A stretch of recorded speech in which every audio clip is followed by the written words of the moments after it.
Here is the voice of the working class, Rick Smith.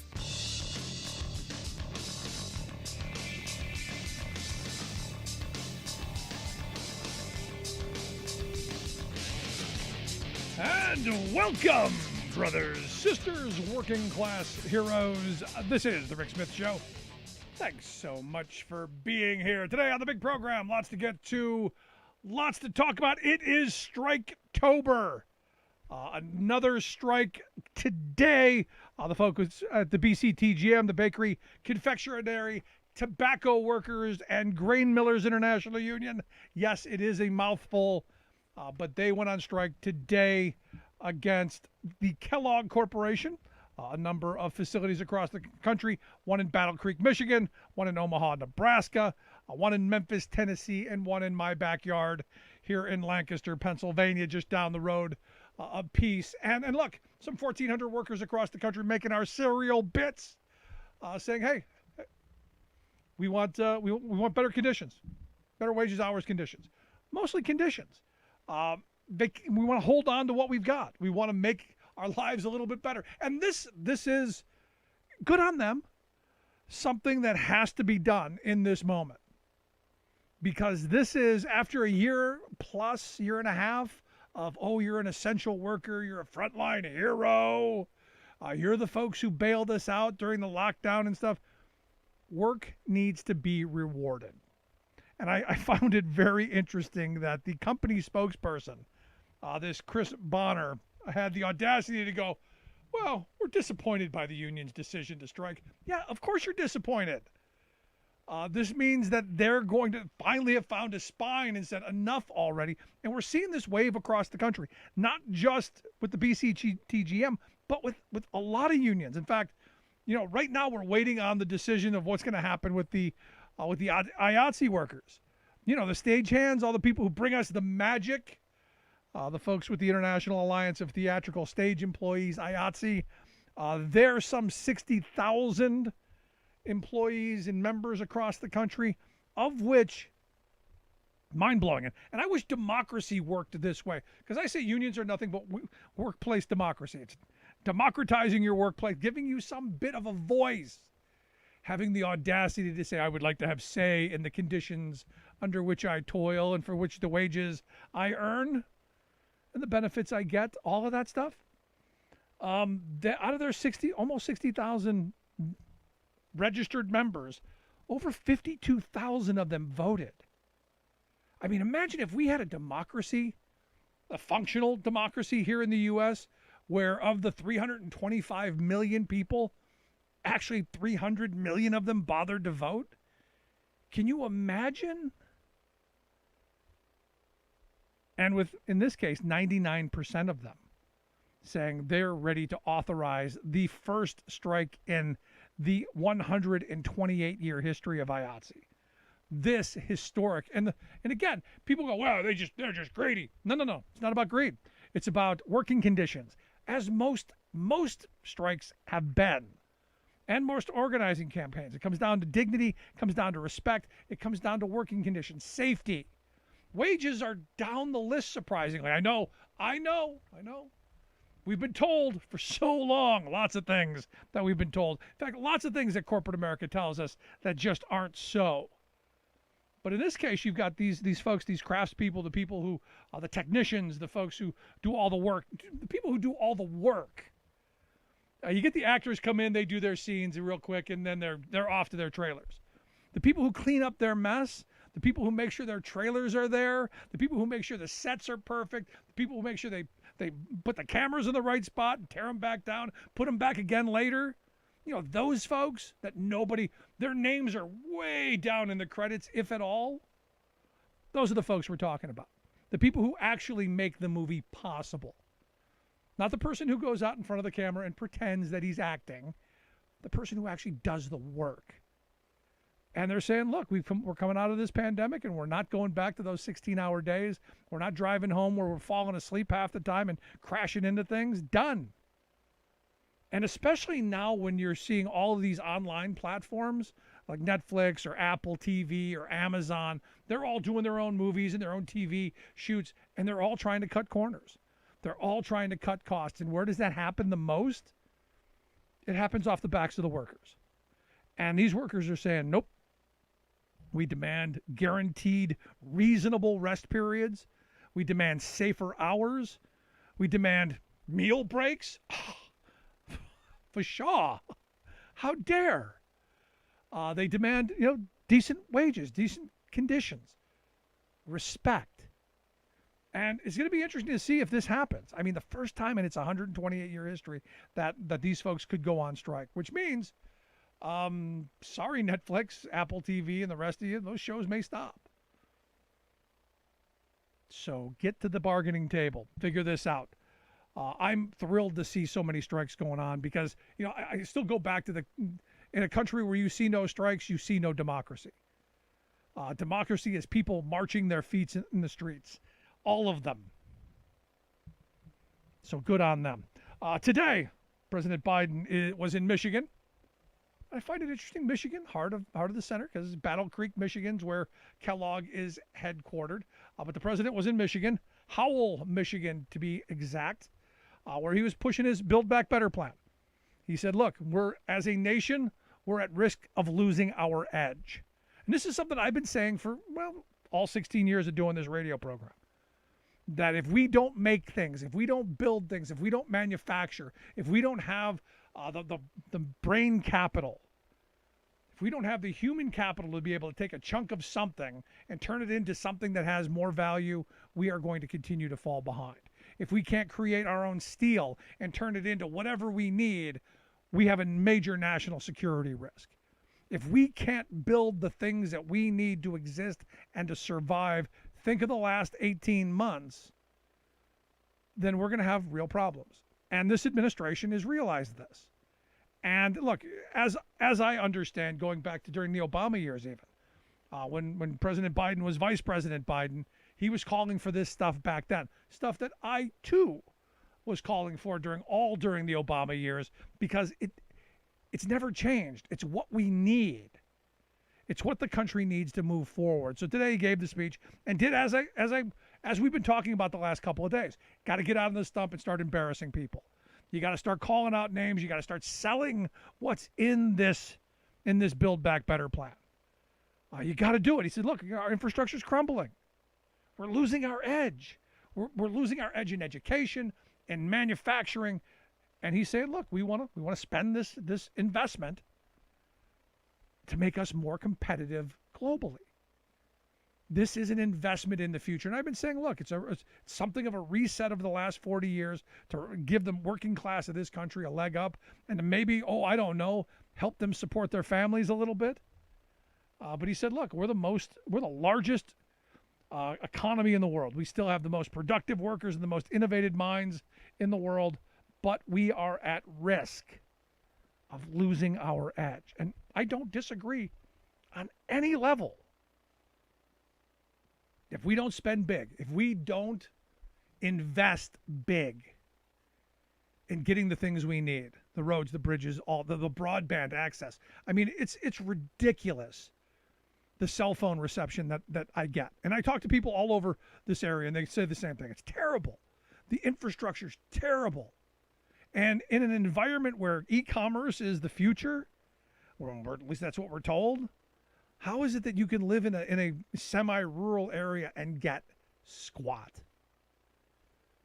So these investments are going to help us be more competitive, going to make our lives a little bit better, going to help create millions of new jobs, and it's going to help people.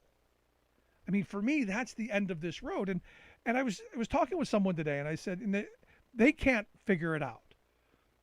This person was a Republican voter, not a Trump voter per se, but a Republican voter. So little older school mentality, not as crazy. But he's going, I don't understand. This is good for the country. It's something we've needed for decades. How come we can't get this done? And I said a couple of things. First, I do believe that the Republicans are dug in, that they're not going to give Biden and the Democrats any win. They're playing the 2022 game. This is all politics. They're going to stop any progress and continue to make us fall further and further behind, because it's in their political interests for nothing to get done.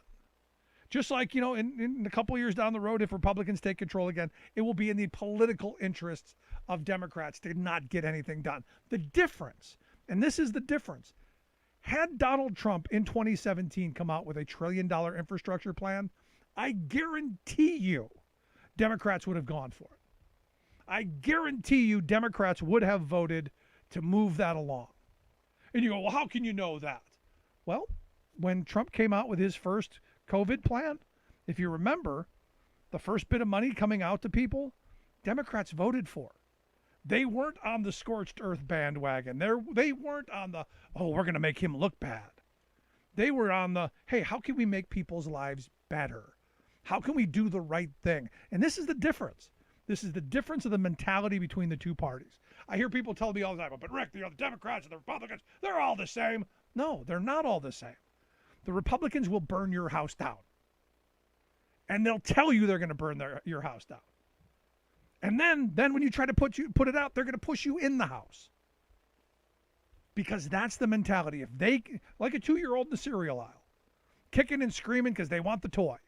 If they don't get it, they will destroy everything. And this is what we're seeing. You look at this budget reconciliation that they want the Democrats to have to take all of the debt ceiling through. Understand, we went through a drunken spending era during the Trump years. $7.8 trillion Donald Trump spent. $7.8 trillion. They basically went for the best lobster dinner with champagne you could possibly find anywhere. They gorged themselves on the best of the best. Filet mignon, Dom Perignon, you name it, they had it. Stuffed it in doggy bags, gave it to the actual dog, threw it out in the back, whatever they could do. And now they're trying to skip out on the check.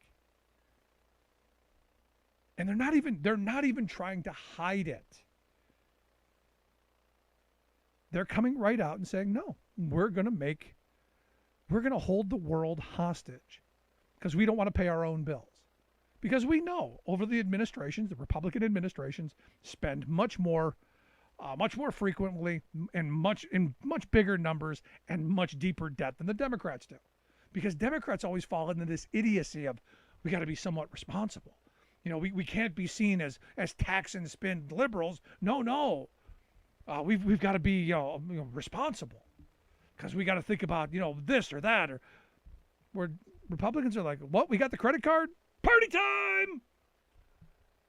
It's weekend at Bernie's, and there's nothing that they won't spend on except for things that help actual people. Money for the wealthy? Done. Going to overspend on military stuff? Absolutely. Feed a hungry child? Oh, no. Pull themselves up by their bootstraps. Now, granted, they don't have bootstraps, but maybe they can pull anyway. Just hope they're a boy. It's crazy where we are. And you got Mitch McConnell right now, dug in. They're you got Mitt Romney, who's saying, dug in, going to filibuster any debt increase. And you go, where were you before you spend the money? Where were you during the $7.8 trillion drunken spending spree of the last administration? Oh, that's right. You were complicit. And now that it's politically expedient, and understand what this is. This whole debt ceiling debacle is about making sure we don't get the infrastructure investments that we need. This is about gumming up the system. This is about tying the Democrats in knots so that they can't move forward on the Build Back Better plan. And really what they hope is that the Democrats will shoot themselves in the foot and not get the bipartisan bill either, so that we're going to go another 10 years without investing in the future of this country, that we're going to leave another 10 years down the road where our kids are going to be further behind than the rest of the world. But at least the Republicans will have won the battle, while the rest of us end up with what we get: crummy cell phone reception, bad internet, roads where we've got to get the front end aligned half the time, no public transit to speak of, climate change another decade worse, and forget about it by then. All of the things that are in this, gone. And I'm not even talking about the human stuff. I'm not even talking about the early childhood education stuff that's going to make our kids a little more competitive the technical, the free community college and technical school stuff that I'm hoping can get passed, that'll make our kids much more competitive as they enter the workforce. No, none of that. Not even talking about the chompers and the glasses and the hearing aids for Granny. No, I'm not even talking about that stuff. Or family leave that's going to help people take care of an aging parent or a sick loved one, or paid leave that you can take care of a child that you bring into the world. No. Why should we do that? Why should we be like the rest of the industrialized world? We should be like we are, broke and angry and living under an austerity kind of mindset. But at least the Republicans will have won. And Democrats will give in because they don't want to burn the house down. Because they're not crazy. And Republicans know that. Which is why when Dick Cheney was asked, will the Democrats cave? He goes, yeah, it's what they do. Because the one with compassion loses. Anybody knows the person who cares least in any relationship is the one with all the power. Because they're willing to burn everything down. They're willing to trash the entire relationship. So in this environment, the Democrats are clearly the ones who care more about this country. Because they're not willing to burn things down. They're not willing to take food out of the mouths of children. They're not willing to want to see veterans homeless on the street. But that doesn't matter. Because the narrative, the election was stolen from Donald Trump. I still see people driving around with, Trump won signs. And you go, really? And while we're arguing over dollars and cents on the Democratic side, the Republicans are literally eating the lunch. We desperately need investment. Desperately. We desperately need to leave a legacy for our children and our grandchildren. You think of all the things that came out of the New Deal era. That generation, the greatest generation, got it. That they needed to make their lives better. They needed to do what they needed to do to rise to that moment, to make things better.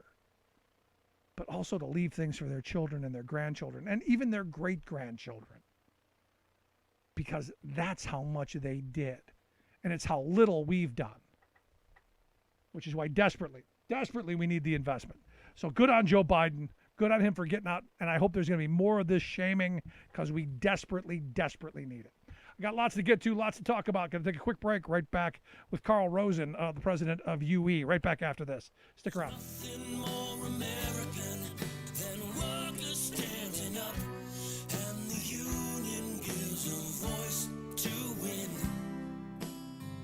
On the Rick Smith Show. I'm Rick Smith, and this is Labor History in 2. On this day in labor history, the year was 1886. That was the day Henry George accepted the nomination to run for mayor of New York on the United Labor Party ticket. In cities across the country, trade unionists met to found state labor parties and to hammer out political platforms for local and state elections. In New York City, ULP advocates issued the Clarendon Hall platform and nominated Henry George as the ULP candidate for the mayoral race. George had gained prominence with the 1879 publishing of his book, Progress and Poverty. In it, he addressed private land ownership as the basis for inequality and advocated for a single tax system. At New York's Cooper Union that evening, where thousands of supporters gathered, George addressed the crowd. He presented the ULP platform of higher wages, shorter hours, better working conditions, government ownership of railroads and communications, and the end to police repression. Burroughs and Wallace described the scene that night in their book, Gotham, A History of New York City to 1898. During his speech, George declared, quote, "This government of New York City, our whole political system is rotten to the core." He argued that politicians had made a trade out of assembling votes and selling them to powerful interests. What business got in return was police protection, lax enforcement of housing and health codes, friendly judges, and fat franchises. To purify the political order, working class voters had to sever ties to all the established parties and choose from their own ranks. For a party that had just been founded weeks before, George came in second. But like its sister organization in Chicago, the New York ULP would split over issues of socialism within a year. Labor History in 2 brought to you by the Illinois Labor History Society and The Rick Smith Show. Welcome back to the Rick Smith Show. Now, here is Rick Smith.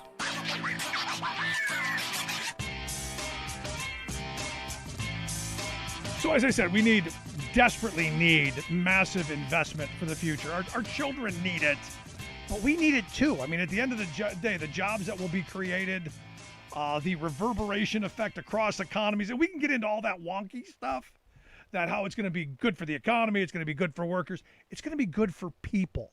And it's what we need. And this is what I'm hoping Biden will be doing in the coming weeks. Get out on the stump like he was today, hammering on the fact that we need it, and telling stories of how it's going to make people's lives better. Tell those stories. And here to share some thoughts on, well, what we need to be doing as the Democrats are arguing over numbers. Is it $6 trillion? Is it $3.5 trillion? Is it 1.5? Is it 2? I don't even know where we are on the scorecard. But I've asked Carl Rosen to come talk with us. He's the general president of UE United Electrical, their website, ueunion.org. Carl, thanks for taking some time for us. Great to be here, Rick. Happy to join you and your listeners. So I'm looking at this, Democrats are in this fight over numbers. Is it going to be 6, 3.5, 1, 2, 5? Who knows? And we're not talking about what's in this bill that's going to make people's lives better. No, that's right. And I think that's something that members of the Progressive Caucus have been doing very well, is saying, let's talk about the issues that are here. Well, let's talk about expanding Medicare so that it covers hearing and dental and eye care and gets to a lower age and brings down the cost of prescription medicines. Let's talk about providing quality childcare for everyone in this country, so folks who want to work can work, and so that kids all get an equal start in life. Let's talk about making sure that there's care there for our seniors. Let's talk about making sure that there is a planet here for us where we can live, by starting to make the investments, and only a down payment, but at least start to make the investments that are needed to deal with climate change, either to protect areas that are under threat because of climate change, or to start making the conversions that are needed and put people to work at good wages, union jobs, doing the work that's needed to have non-polluting industries instead of polluting industries, whether it's an energy field or any other area that makes use of carbon-based products. So there's a tremendous amount in here that's all extremely important. But what's most important about it is it's from the bottom up. This is not trickle-down economics. That's why the right wing is so upset about this. That's why the corporate sponsors are so upset about this.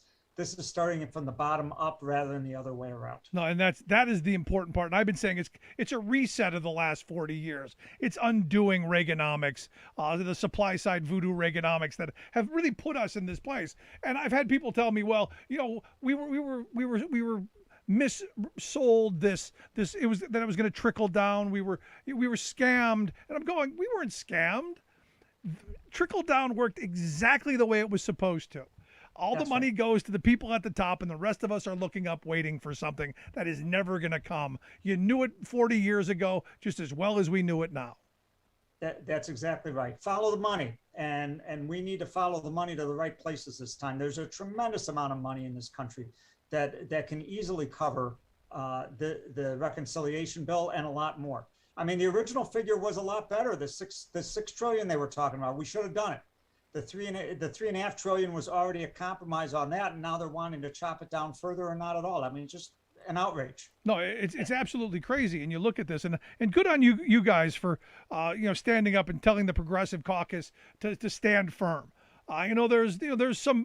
There's some, and look, I'm somebody who says we got to take what we can get when we can get it, but you still got to fight for what you want before you get what you can. So I'm of the mindset you go, hey, we should be pushing for more, and good on them for doing it. That's right. And there are also many other important elements that have been stripped out of this bill too, that ought to be there. And let's remember, we're only in this situation because the U.S. Senate is allowed to function as an anti-democracy institution where it requires 60 votes to get something passed under normal conditions. And that's there, that traces back to the history of slavery. We know that. And that's there to keep the American people from being able to get what they support in overwhelming numbers. And people in the U.S. in overwhelming numbers support everything that's in this reconciliation bill.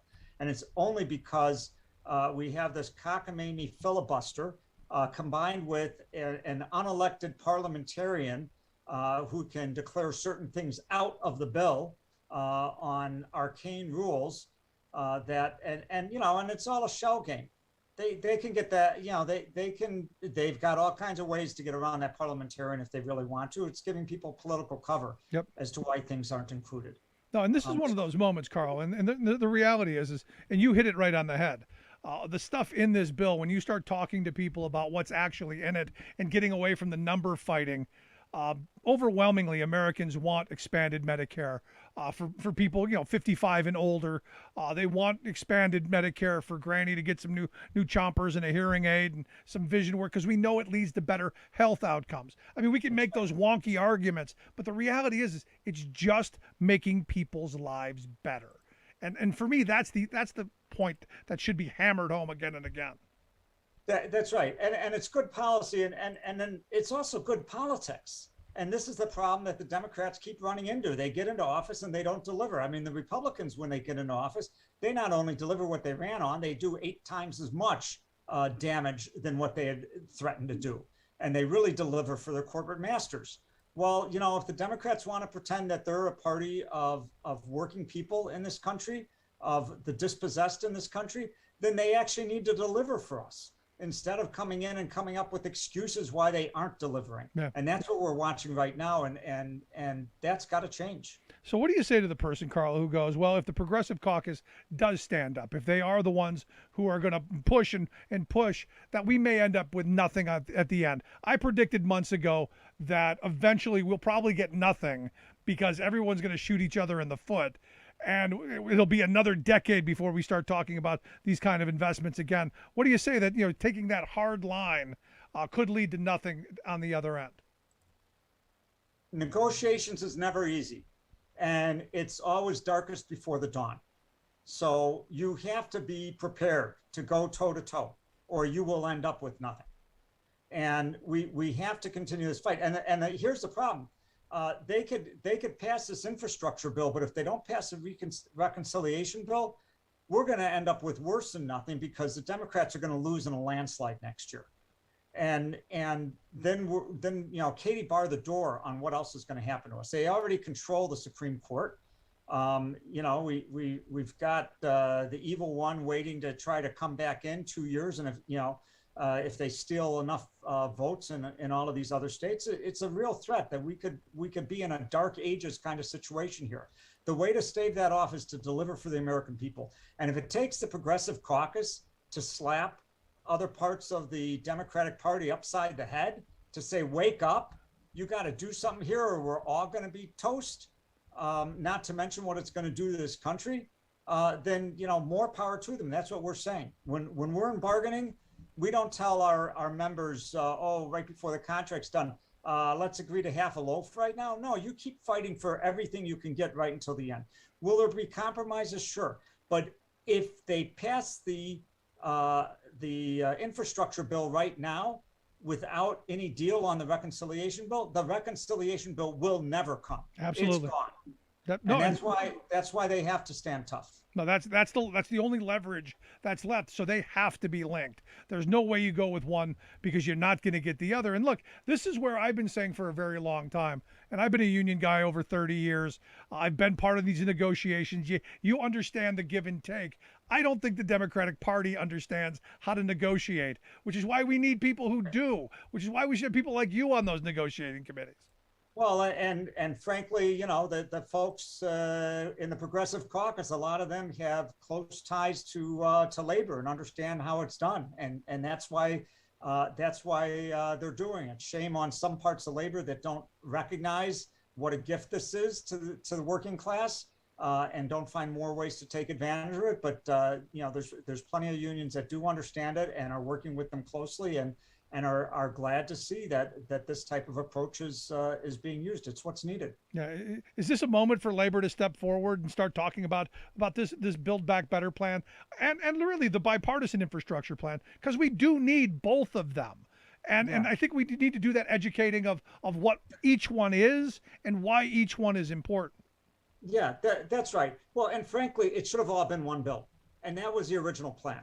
And it all encompasses basically Biden's agenda. Labor spent a tremendous amount, both in money and people effort, to get him elected, with this as his agenda. And then in order to try to deal with the quote unquote moderates, who are basically corporate Democrats, let's call them what they are, a deal was cut to split the bills, but still move them both, and it was a face-saving thing, I guess, et cetera. But there was a deal there that they're now trying to get out of on the other side, and it's not right. So yes, all of the labor movement should be standing up for both bills. Both of these are important together, including in the reconciliation bill are pieces of the PRO Act. I mean, it's just nuts for labor not to go to the barricades for that. No, and it's what we need. Now, not everything in there, but the financial parts of it. And let me ask you about that since you brought it up. It's not everything I want. I want a full repeal of Taft-Hartley.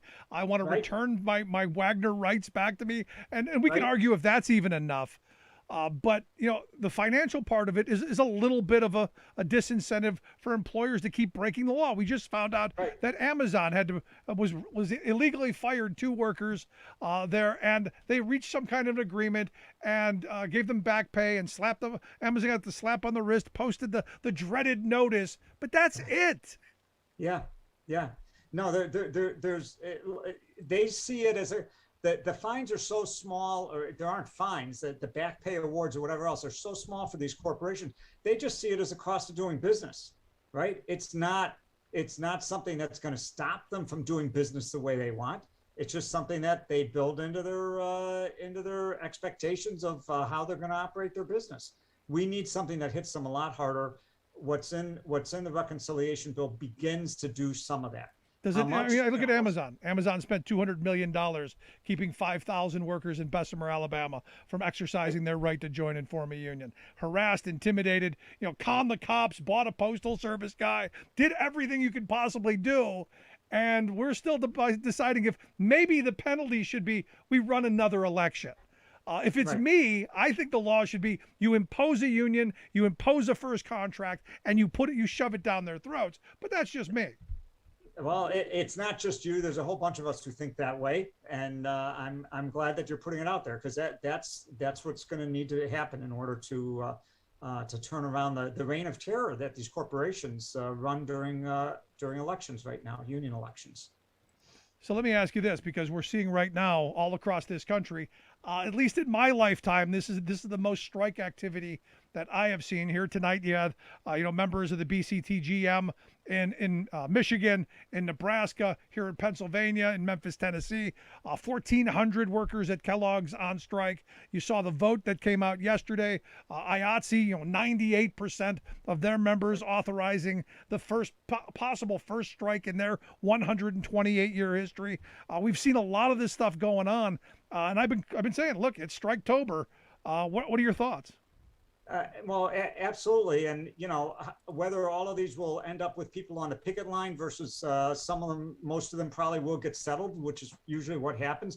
But the fact that the threat is being made, the fact that these votes are coming in such overwhelming numbers and huge participation, my hat's off to IATSE with their folks are spread all over the country. And for them to get a huge 90% turnout and then well over 90, like 98% in favor. I mean, that's just great. And, but it sends such a strong message to the employers that gets the employers to think, hey, maybe we got to do something. But this isn't happening in a vacuum. This is happening because workers are fed up, and they've been fed up for a long time, but they're now seeing an opportunity.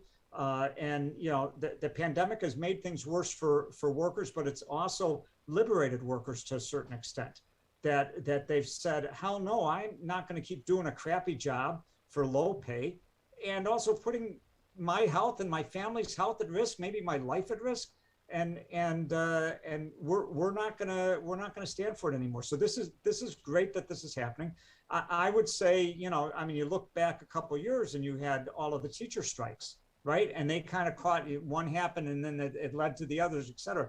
We're in a little bit of a similar circumstance, but now it's over in different sectors of the economy. Yeah. Sectors that really have been on their back for a long time in terms of real fight back. I mean, manufacturing has been very tough to do organizing in, and very tough to get workers to go out on strike because they've been afraid they'll get replaced, and that other jobs that are out there are no good either. And, one of the things that helps is, frankly, the whole fight for 15 has actually resulted in lifting up wages in a lot of places. And, why work at a crappy job that's, putting your health at risk when you can go get another job that's maybe less stress and less wear and, pretty close to the same wages, and none of them have any decent benefits anymore. I mean, there's no reason to stay there. Yeah.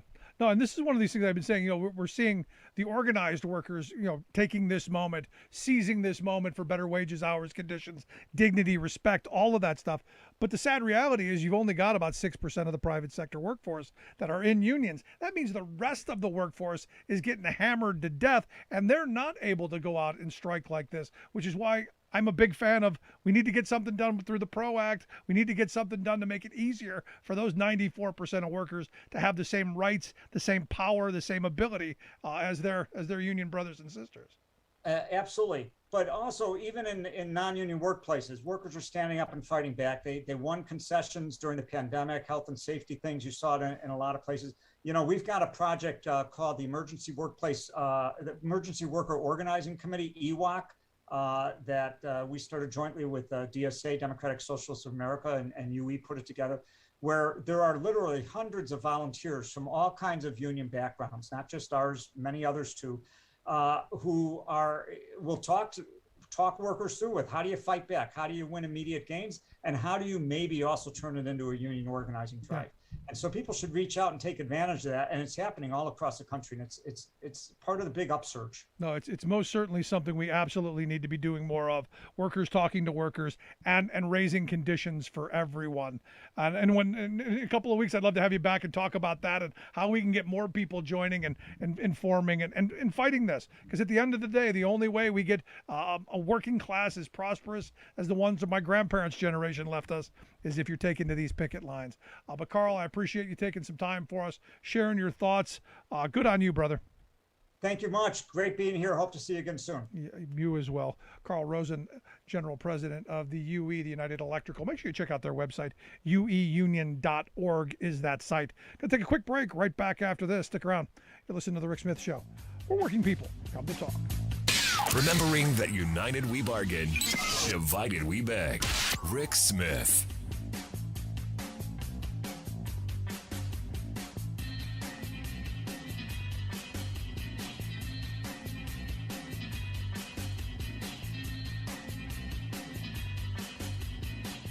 I'm Rick Smith, and this is Labor History in 2. On this day in labor history, the year was 1945. That was a day known in Hollywood as Black Friday. After World War II, the movie industry began to rake in profits. But they did not pass those profits along to their employees. 10,000 members of the Conference of Studio Unions were on strike. They were part of the Brotherhood of Carpenters and Joiners. They were also in a jurisdictional battle with the International Alliance of Theatrical Stage Employees, or IATSE, over who should represent stage decorators. The strike wore on for half a year. The studios had more than 100 films backlogged and were able to wait out the strikers. But as the strike continued and the studios remained silent, pressure mounted. Despite the tensions between the two unions, thousands of IATSE members refused to cross the picket lines. On Black Friday, the strikers decided to concentrate their efforts at the Warner Brothers Studios gate. 300 picketers gathered to hold the line. Scabs, hired by Warner Brothers, tried to drive through the workers' picket lines to the studio. Variety accounted what happened next, writing, quote, "Strikers deployed from their barricades, halted non-strikers, and rolled 3 automobiles on their sides. By noon, reinforcements arrived from both sides. Firemen were called in to turn their hoses on the striking workers. Warner Brothers security deployed tear gas. Common for the time, accusations were hurled that the Conference of Studio Union strikers were communists. As a result of the strike, the Conference of Studio Union's employees were assigned to other jobs in the studios. When they refused, they were locked out. The union never recovered. The violence at the Warner Brothers Studios gate also helped to fuel the passage of the Taft-Hartley Act through Congress, which eroded union protections. Like what you hear? Check out more at laborhistoryin2.com.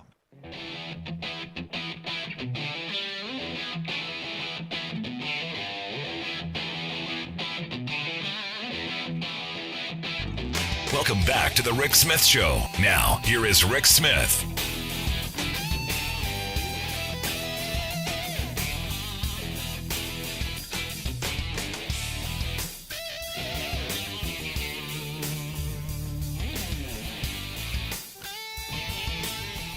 Welcome back to the Rick Smith Show. Check out our website, thericksmithshow.com. Questions, comments, something on your mind, you can email me, rick at thericksmithshow.com. So, some trade deficit numbers.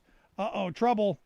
Evidently, our trade deficit in August up to $73.3 billion. That's a 1.4% increase above July of 70.3. And we're back on track. Record deficits. Yay! Evidently, the pandemic is changing, and our appetite for foreign-made goods, well, rising. And this again brings me back to what Joe Biden was talking about today. We're losing our competitive advantage. We're losing our edge, and we've got to reshore manufacturing. We've got to build the things of the future that we need, and we need to do it. Well, we need to do it right here. And here to share some thoughts on maybe how we get to do some of that, I've asked our good friend Scott Paul. He's the president of the Alliance for American Manufacturing, to come share some thoughts on, well, what the president had to say today and what the trade advisor had to say on Monday. Scott, thanks for taking time for us. Hey, Rick, it is good to be with you, even though there was bad news about the trade deficit, of course. Yeah, I mean, this is another one of those moments where you go, Houston, we got a problem. Yeah. Here's what I struggle with is that, the lesson of the pandemic was that being overly reliant on imports is a stupid strategy from a public health perspective, from a national security perspective, from an economic perspective. And there were all these earnest efforts, from political figures and from the business community say, we're going to get this right. We're never going to, be put in this situation again. Yet here we are 18 months later, and the situation is that the trade deficit is growing. And just in case your listeners don't know what that is, that's the difference between the volume of exports that we're sending out of the United States to other countries and the volume of imports that we're taking in from other countries, mostly China. And we've been running trade deficits for a very long time, but there can be a strategy to bring that down. It starts with reshoring some of that manufacturing, what Joe Biden has been talking about. And it also has to do with a trade policy that places a price on things that currently priced, like the pollution that occurs in these overseas factories when they're making all this cheap disposable stuff that people love to buy here. We don't have to pay any of the direct cost for the pollution that's being created. We will down the road, Rick, but that's not reflected in the price of the good. It should be. Or if they're made with exploited labor or under other sorts of conditions. And so what does this mean at the end of the day? Because people do like to get cheap stuff. It's like, from a consumer perspective, just take a minute to think about your purchase. And why not buy something more durable that's going to last for 10 years, even if it's going to cost you 10% more at the, when you're purchasing it. And from a societal perspective, think about the cost when we lose these factory jobs. I am sure there is not a person out there who hasn't lived in a community or known someone who has lost their job in manufacturing, who has seen what happens to a community. It is hard for that community to recover. And it may get jobs back, it may bring the unemployment rate down, but those are not going to be well-paying, family-supporting jobs. and it spirals that community or the neighborhood into poverty or near poverty conditions for a lot of folks. And it takes a generation or two to recover from that. And so this stuff is easy to lose. It's hard to get back.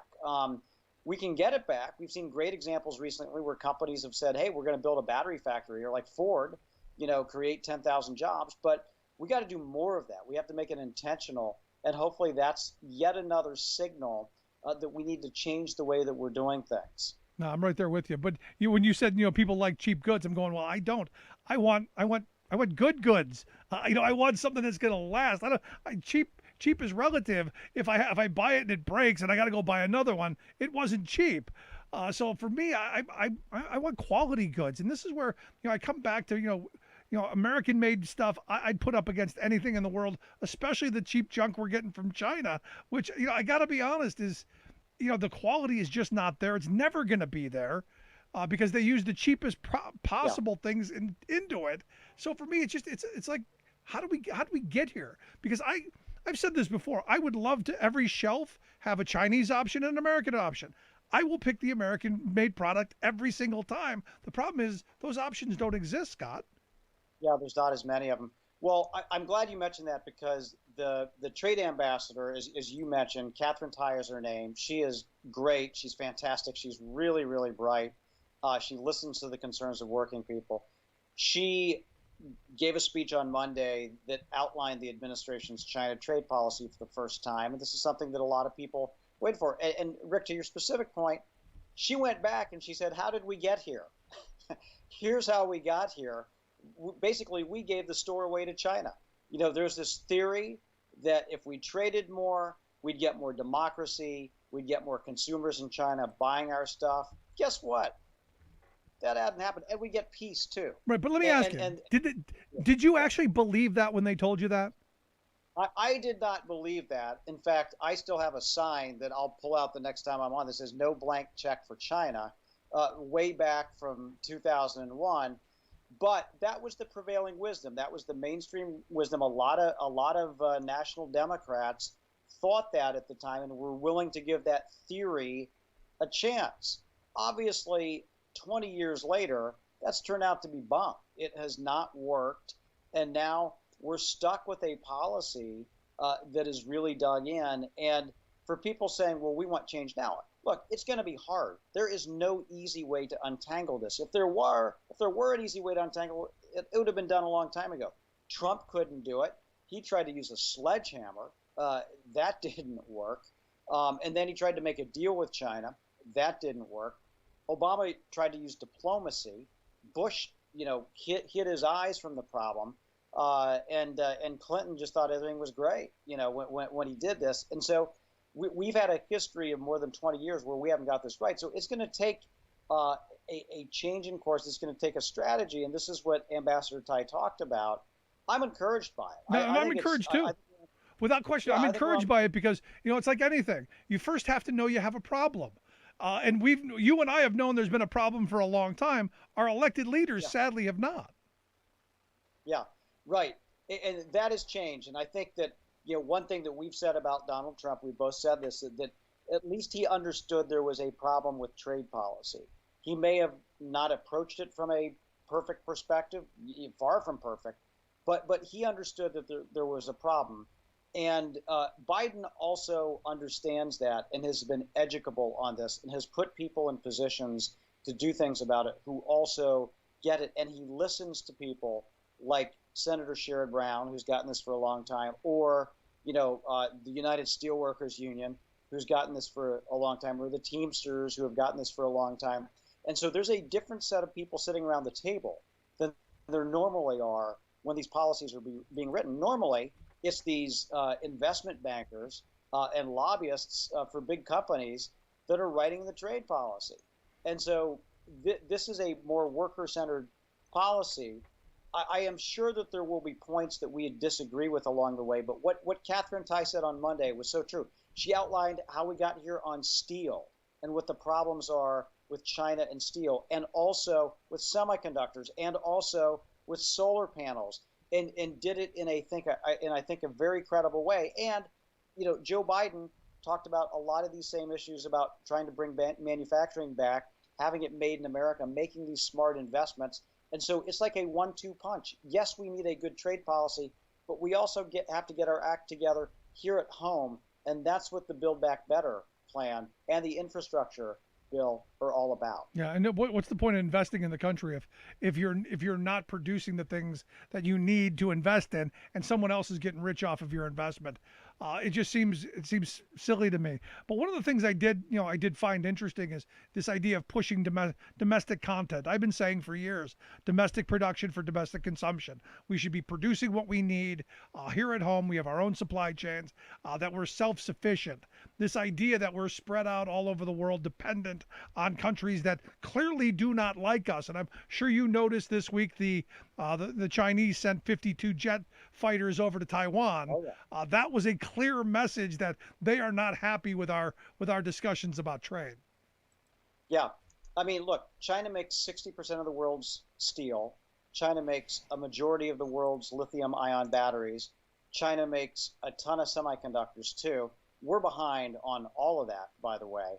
And so it does make sense to untangle this. And to your point, Rick, you got to do that through policy. And one of the ways is procurement and domestic content. That is, when the government is purchasing something or is giving money to states and localities to do infrastructure, those materials should be made in America. So when we're laying out broadband for communities, that fiber optic cable should be made in America. When we're building new bridges, that structural steel should be made in America. When we're erecting new wind towers and putting in new solar panel installations, those should also be made in America. And there's a couple of ways to do that. One is the direct government purchases, and Biden has an executive order on that, on what's called Buy American. That's well underway. The other is this highway funding, the infrastructure funding. There's 60 pages of new domestic content rules that would strengthen, modernize these requirements if we get that bipartisan bill passed, along with the Build Back Better plan. And then as part of Build Back Better and some of these other proposals, and I think this is what encourages me, is that the clean energy economy that we want to build, there will also be tax incentives to have that made in America as well. Yeah. So that there's more of an incentive to do the investment if the materials for the wind turbines, for the solar panels are made in America. And electric cars, here's a great example, that if you're a consumer buying an electric car, you're going to get an even better tax incentive if you're buying an electric car that A, is made in America, and B, it's made with union labor. And I think that's awesome. I think that's where policy should be headed. We just got to get all of this across the finish line now. No, but what do you say to the person then, Scott? Because you and I have talked about this in subsidizing companies to build things there at home. What do you say to the person who says, well, that's what China's doing? They're subsidizing companies. They're giving them tax incentives, only they're doing it in a more direct way. Yeah. So there's two big differences. Number one, China runs exclusive programs. They subsidize their national champions at the expense of everybody else. And in the case of steel, the Chinese government owns these companies. So this is not about the federal government owning any company. And this is also not about the federal government putting in subsidies so that we can be exporting this stuff to China and other countries. This is to take care of our own needs. China has what we call excess capacity, and they use these subsidies so that the Chinese producers can ship their excess steel abroad. They can ship their excess solar panels abroad. They can ship their batteries abroad. And so that's the major difference with all of this. We've had an industrial policy in the United States since the time of the Washington administration. It's taken different forms, but we've had it. And this idea that you can't do it is one of these ideological right-wing things where it's like, oh, multinational corporations know best, leave them alone. Well, that has bought us shortages, supply chain disruptions, and a total reliance on China for key materials and products. It was a dumb strategy from an economic perspective, from a national security perspective, from a public health perspective, and from a clean energy future perspective. And I'm glad the Biden administration recognized this. I'm glad a lot of Democrats in the Congress recognize this, and I'm glad even some Republicans in the Congress recognize this as well. No, it's something we most certainly need. And look, we need to protect our steel industry. I mean, you guys just had a forum recently with a couple of congressmen, Congressman Lamb here from Pennsylvania and others, talking about, hey, how do we save our steel? Because everything comes back to steel. And one of the things that came out of your presentation was the amount of steel that we make compared to what China makes, and it was some just incredible number that basically the amount of waste that China has is what we produce almost. Yeah. So there is I'm going to throw some stats out there, but the United States more or less makes about 100 million metric tons of steel a year, a little less than that. The global excess capacity, that is, there's more steel mills than there is demand in a normal year, is between 600 and 700 million metric tons a year. In China alone, that figure is 300 to 400 million metric tons. So China has zombie steel mills. These are steel mills that are making steel for absolutely no one. They have 3 of those for every one of our mills that is actually making steel that people need and buy. Customers like the big 3 automotive companies or folks who make washing machines and other things in the United States. And so it is a crazy big problem. And that's why we have tariffs on imported steel, and not only steel from China, but also steel from Europe, because what happens in China has impacted the way that the Europeans run their steel business, the way other countries, other continents run their steel businesses as well. And this all has an impact on the United States because we have the most open market in the world. And so that's why we have the tariffs. That's why we have to have these difficult conversations with our allies to say, look, we need a steel industry. Some of these companies have been on the brink for a very long time. You got to cut us a break here. We do not want to be dependent on China. And at the end of the day, that's not good for you either. So they're going to work out a solution here. But that's why we have steel tariffs on. It's not because of some, just some Trump fantasy or what have you. This has been a problem for a long time. And this Biden administration recognizes it to be a problem as well. No, it's something we absolutely have to address. And as we talk about this all the time, if you're going to have a functional country, if you're going to be a first world country, steel is like the most important thing, especially for national security purposes. So the fact that we're going to protect our steel industry, for me, is just it's a no-brainer. Yeah, absolutely. It is. I mean, it's in all the stuff that I mentioned, the Yep. electric vehicles, the solar panels, the wind turbines. Not only that, Rick, because of the way steel is made, there is carbon used in it, but American steelmakers are committed to decarbonize, and they're going to be far ahead of China. And so if you shut down an American steel mill and are depending on China for your steel, we're going to run backwards. No, you're on our right. And climate then goals. climate change gets worse, and we're much worse off. But Scott, I appreciate the time. As always, incredible information. I'm glad you took some time for us. Look forward to having you get back again real soon. Thanks for having me on, Rick. All the best to you. Good stuff. Our good friend Scott Paul, president of the Alliance for American Manufacturing. Make sure you check out their website, americanmanufacturing.org. Quick break, right back. Stick around. You're listening to The Rick Smith Show. Remembering that united we bargain, divided we beg. Rick Smith.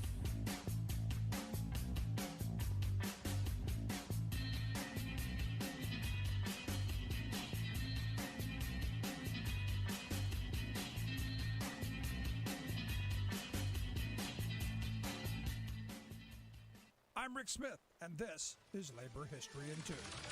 On this day in labor history, the year was 1983. That was the day that Lech Walesa was awarded the Nobel Peace Prize for his work founding the Solidarity Union of Poland. The son of a carpenter, Walesa worked as an electrician in a shipyard. He was fired from his job for working to organize a union. Solidarity grew to include 10 million Poles. In 1981, Walesa was arrested and detained for nearly a year. He did not attend the Nobel Peace Prize ceremony because he feared he would not be allowed back into Poland once he left the country. His wife, Danuta, accepted the prize on his behalf. The speech he sent to the ceremony served as an inspiration to Polish Solidarity members and workers around the world. He wrote, "Let my words convey to you the joy and the never extinguished hope of the millions of my brothers, the millions of working people in factories and offices associated in the union whose very name expresses one of the noblest aspirations of humanity. Today, all of them, like myself, feel greatly honored by the prize.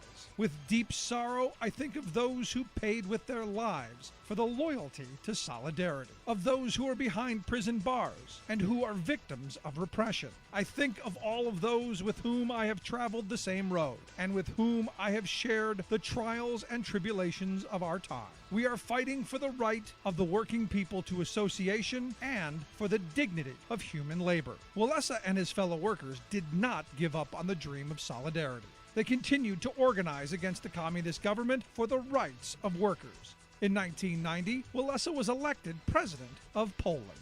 Labor History in 2 brought to you by the Illinois Labor History Society and The Rick Smith Show. For more information, go to laborhistoryin2.com, like us on Facebook, and follow us on the Twitters at Labor History in 2. Most people believe the American economy is rigged by and for bankers, CEOs, and other super rich elites because it is. With their hired armies of lawmakers, lobbyists, lawyers, and the like, they fix the economic rules so ever more of society's money and power flows uphill to them. Take corporate CEOs. While 2020 was somewhere between a downer and devastating for most people, the CEO class made out like bandits, with each of the 3 top-paid corporate honchos pocketing as much as $1 billion in personal pay. Are they geniuses or what? What? All 3 of their corporations ended 2020 with big financial losses and declining value. So how can such mediocrity produce such lavish rewards? Simple. Rig the pay machine. Today's corporate system of setting compensation for top executives is a flim-flam disguised as a model of management rectitude. On its face, it sounds good. Pay for performance, it's called, meaning the CEO does well if the company does well. But who defines doing well? The scam at most major corporations is that the standard of corporate performance that the chief must meet to qualify for a huge payday is set by each corporation's board of directors. Guess who they are? Commonly, board members are the CEO's hand-picked brothers-in-law, golfing buddies, and corporate cronies. So they set the bar for winning multi-million-dollar executive paychecks so low that a sack of concrete could jump over it. This is Jim Hightower saying, well, can't corporate shareholders just vote no on any executive excess? Yes, but corporate rules decree that votes by shareholders are merely advisory, meaning top executives can ignore them, grab the money, and run. The system is fixed, and we need to break it. The Hightower Radio Lowdown is made possible by you lowdowners who subscribe to our monthly newsletter, The Hightower Lowdown. You know who you are. Thank you. Welcome back to the Rick Smith Show. Now, here is Rick Smith. So yesterday, the big news was the Pandora Papers. Like someone opened the box and magically we found out something. And again, as I said yesterday, we've known this for a long time. And I had a bunch of people yelling at me, well, how could you discount, that all this work was done, and how could you, degrade the work? I didn't degrade anything. I simply said, we've known this, that we've seen the movie before. This is reruns. This is like Happy Days or MASH. We've seen the reruns over and over again.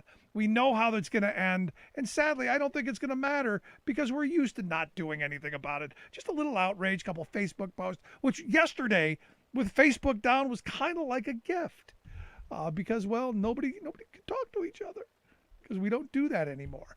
But anyway, here to share some thoughts on the Pandora Papers. I've asked our good friend Bob Lord to come back and talk to us. Bob's the counsel to the Americans for Tax Fairness Group, also associate fellow at the Institute for Policy Studies. Bob Lord, thanks for taking time for us, man. Oh, thanks for having me.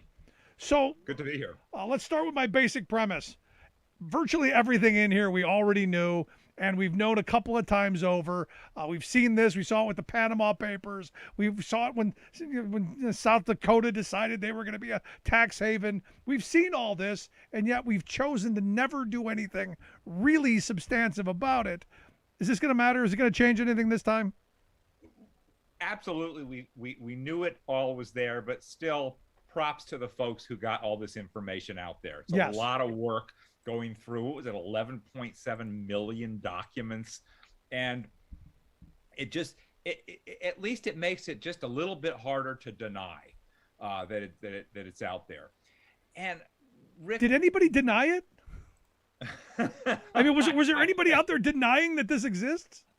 I think they've denied the level of it. This is the worst kept secret ever. Exactly. But the scope of it is getting harder to deny. Yes, you couldn't deny that there were folks out there hiding their wealth, but how many? And I mean, this really was some stunning stuff that we knew it was happening, but to actually see it confirmed, where we have all these governmental leaders from all around the world who are, they're all in the tank. They've all. And again, what's new about this, Bob? But here's the weird thing. This drops on the day that Facebook goes down, and the story about Facebook got more press time and more airtime than we're being fleeced globally by an oligarch who is of politicians, business leaders, sports athletes, singers and music. Rich people are robbing us blind, and yet Facebook's down. But I think the one takeaway that we also knew, but this is the first time we've seen it reported widely, is that America's at the crux of the problem, where America itself is now a tax haven and a secrecy haven. Yes. And the way it was reported is there's not many Americans with their wealth hidden like in Bermuda, because they can hide it right here in South Dakota. Or in Nevada or Delaware or in a handful of places. But South Dakota's way out there in front, Rick. It's if it were a pennant race, South Dakota would have a 14-game lead. Yeah, no, absolutely. But again, I go back to, we've been talking about South Dakota. The first story I found was 2012 in my notes. So I've been talking about South Dakota as a tax haven since 2012. That's right. And in 2000, I think it was 2019, a UK writer by the name of Oliver Bullough wrote a book called Moneyland. And he had a couple articles, excerpts from it in The Guardian. And he went right through what was happening in South Dakota. Great read, by the way. If anybody's really interested in this subject, get a copy of Moneyland. No, I went and I looked at the articles today again, because I had all these people yelling at me because I've been going, well, what are we going to do about it? We've known about this for years, and we've chosen to do nothing. Our elected leaders haven't done anything because probably they've got money stashed in South Dakota. Who knows? And for me, you're right. The scope was wow. Personally, I think it's probably worse than even they've imagined, because it always is. But now the question is, what are you going to do about it? And I look to you guys, Americans for Tax Fairness. This should be Exhibit A of why we need a $6 trillion infrastructure bill and not a $1.5 trillion one. Absolutely spot on, Rick. And what's so maddening is the money's there. I posted something on Twitter today, and I went through what the top 100th of 1% of Americans have. They're sitting on $14 trillion of wealth. This is a group of 13,000 families. Their average wealth is over $1 billion. You take 25% of that wealth from them, you fund that entire Biden infrastructure program, and they still have $750 million of wealth average left each. What's the problem? Yeah, no, there's no problem. And the thing is it's not even, this is the weird thing. It's not even the Bezoses and the Elon Musks anymore that are hiding their money, because our tax code is so pathetically weak to begin with that they don't even have to pay taxes anyway. There are enough loopholes and enough places for tax avoidance lawyers to get them out of it that they don't even really need to hide it. It's now that, hey, we're just going to be extra greedy and hide even more. So this goes back to my point always. It doesn't matter what the tax rate is. Even if you lowered the top marginal tax rate to 1%, there would be people still trying to hoard and hide to not pay that 1%, because they don't want to pay for kids to get an education. They don't want to pay for infrastructure so people can get to work. They don't want to pay for health care for folks. They don't care about the rest of society. Me. And look at what our society has become, where ultra high net worth, someone who's just fabulously wealthy, is considered $30 million. We have folks that have 1,000 times that much wealth. Now, if someone has 1,000 pair of shoes or has 1,000 dogs, they're considered a hoarder. But someone has 1,000 times as much wealth as they could ever need, and we don't call them a hoarder. They become a celebrity, and we put them on the cover of Forbes. What kind of society does that? This goes back to the embarrassed millionaire thing. For some reason, I think we all think that someday I'm going to be Jeff Bezos. I can guarantee you one thing. I am never, no matter what I do, ever going to be able to attain the wealth of a Jeff Bezos. There aren't enough lifetimes to me to accumulate that, nor would I want to. And I look to the Bezoses and our billionaire classes and go, instead of hoarding and being this kind of greedy, child shooting off your phallic rockets into the sky and building a giant bathtub boat, how about building a legacy? Leave something behind. And if the government won't do it, call on our philanthropists to go, hey, your ego. But they're not even doing that. No, and when there is philanthropy, it's not to help poor people. It's to have a building named after them, or I don't even care about that. We'll name all the buildings Bezos buildings. Yeah. We'll change the word building to Bezoses. If we can get kids to get an education, if we can get kids to get into school, we can get people to get health care. I don't care what you call them after this. We got to get it done. And this is what's so frustrating, Bob, because I look at this Build Back Better plan as an opportunity to repair some of the damage done in the last 40 years of Reaganomics and the horrible conservative policies that have just ripped the working class of this country apart. This is a once in probably the rest of my lifetime ability to maybe reset something for my kids and future generations. And the Democrats fighting over numbers are boogering it up. And just a handful of them, really two, Manchin and Sinema, holding the whole thing up. And maybe if we just ate one of them.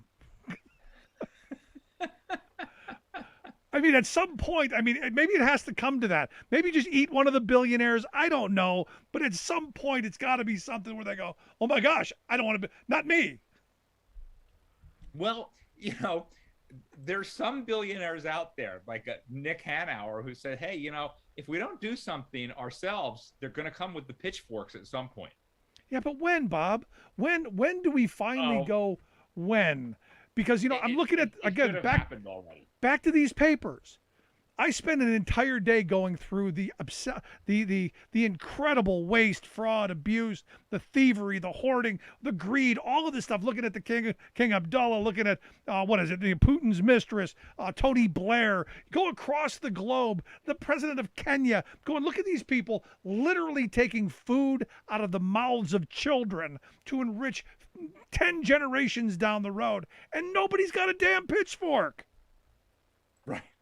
Right. No, we're it's a sad state of affairs, and this is it. Something's got to happen this time around. If these Democrats don't get it together, then where are we going to go? Yeah. They'll lose the 2022 midterms, and we'll go nowhere for another 10 years. Do you see this as that moment? Because look, I've had some people go, well, this is like the perfect opportunity now to be able to go, hey, we do need to raise some revenue. This is the perfect opportunity for a wealth tax. This is a perfect opportunity for, say, expanding investments because there's so much money out there. Everyone keeps saying this is the perfect opportunity, yet we have a small problem. We have a recalcitrant Republican Party who is willing to burn the House down because they don't want to pay the debt that they ran up in the last administration, and they don't want to let the Democrats pay the bills for now. They want everything to burn down. So if in that environment, how do you get anything done? You know, it may already be too late to do something about climate change and stop the planet from burning. But certainly if we don't do something now, it's going to be too late. And they don't care. And again, these are the people who are the scorched earth people, and this is why, when people say, "How come Democrats, don't fight back more?" Because you're dealing with somebody who will literally burn your house down. That's right. Yeah, Mitch McConnell is ready to burn the house down, but they don't have to let him do it. They could kill the filibuster, and if they're united, they could do what they want to do. But we got some Democrats that aren't in the right place. Yeah, well, you're in Arizona, right? I am. What is with that? What's with that mess you got as a senator? No, nobody knows. I mean, we don't even know what she wants, Rick. We don't know what she wants. Manchin, we know what he wants. We disagree with him. We think he's going to help burn the house down. But Sinema, we don't even know what she wants. Well, I think she wants to be left alone in the bathroom. And she didn't get that. And generally, I'm someone who goes, the bathroom that should be off guard. Generally I'm in that, that's off limits. Leave someone alone. I got to be honest though. She's ducked everyone all along the way. She doesn't do town halls. She doesn't engage with the Washington press. She doesn't, do interviews very often. There's literally no contact. You listen to constituents say, we can't get her on the phone. We can't get her staff half the time. I guess if that's the last place you can get a hold of her, I guess you got to go where you can go, right? Well, did you see the video of her on the plane where this young immigrant who had done work to get her elected wanted to know if she was going to help get her a path to citizenship, and Sinema just ignored her. They're a foot apart. The young woman's talking to her from standing up in front of her seat in the aisle of the plane, and Sinema wouldn't respond. Yeah, it's crazy. I mean, and I keep coming back to, wasn't she like the bisexual progressive, gonna be the one that's gonna lead the the march into the 21st century, and and she's just gone flipping mad. I mean, for me, it was the whole Dipsy Do thing while she was voting down the minimum wage. Her little, whatever that was, the little dance with the thumbs down. I don't know if she was channeling a female version of John McCain or what, but I'm going, that was weird. Why would you do that? And she's only gotten weirder. Well, yeah, and what was terrible about that is, we have a higher minimum wage in Arizona, and it works here. So she was saying, well, my people are already covered, but we're not gonna have a minimum wage for everybody else. Yeah, screw Pennsylvania. Yeah, because ours is still legally here in Pennsylvania. It's still $7.15 an hour. We haven't raised it since 2006, when it was $7.15 and nothing in between. That was the marching call, and then the feds raised it 2 years later up to $7.25, and that's where our minimum wage is, the lowest of any state around us. And interestingly enough, we're not stealing jobs from all the other higher wage states like we were promised. We're actually still losing jobs. Well, because the wages that workers are paid are a tiny fraction of the cost of doing business. They could raise the minimum wage to $15 an hour tomorrow across the board. These corporations would all be just fine. Right. So let's get back to the Panama Papers. In looking at this, I mean, I don't think there's any legislation anywhere. I don't think there's any politician who's really made any comments. I haven't seen any business leaders. It's quite interesting that nobody's really came out that I can see. Maybe somebody who has made some definitive statements on this. But it's interesting that it's kind of been, in the power circles, a lot of silence. There's been a lot of silence. I mean, some of the tax legislation will cut back on what South Dakota is doing a little bit, but it's not enough. It's just not enough. I mean, for these dynasty trusts to go on for hundreds of years, I think we talked about this on another show, Rick. We're literally going to have families with trusts holding trillions of dollars. Yeah. See, How this is what we crazy do. is that? We find that building in South Dakota that's got like 20,000 companies in it, and we bomb it. Oops. Sorry. You just lost all your wealth. It's over. Now go get a job. Pull yourself up by your bootstraps. I'm not part of that. You're on your own, Rick, on that one. I'm behind you on most stuff, but not there. There's nobody in the building anywhere. They're just P.O. boxes. There's nobody there. We're not talking about taking people out. We're just taking these trusts out. All of these pass-throughs where all this money's hoarded, just bomb the whole thing. Bomb the money. Bomb the money. Now go get a job. There's got to be a way to go. And I'm not inciting terrorism. I was joking. I don't have the capacity to drop a bomb on a building in South Dakota. But legislatively, we should be able to do something along those lines. There's my point.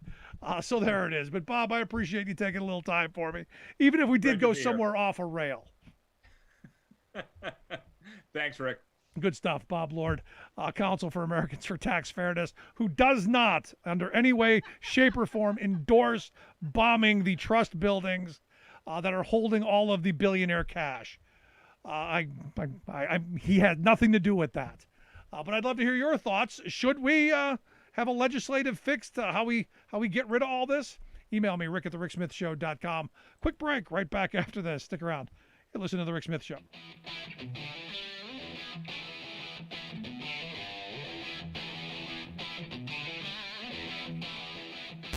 Saving work in America, one show at a time. The Rick Smith Show.